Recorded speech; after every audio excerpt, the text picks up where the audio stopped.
Leku honetan gertatu ziren erasoak larunbat gauean, Txosnen inguruan. 3 eraso eta guztietan erasotakoak magrebtarrak. Goizaldeko 5 aldera hasi ziren liskarrak.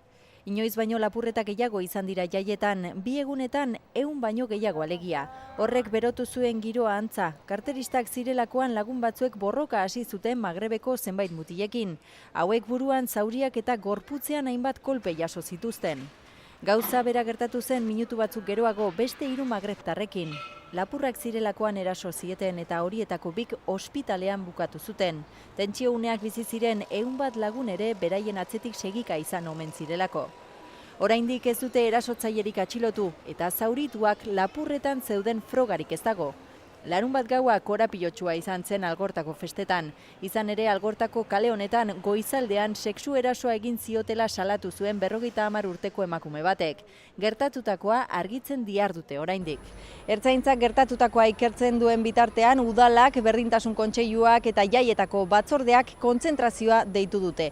Mota guztietako erasoak gaitzesteko eta eraso sexistarik gabeko jaien alde lan egiteko egingo dute elkarretaratzea hemen arratsaldeko 7:30 metro geltokiaren ondoan eta puntu lila dagoen tokian.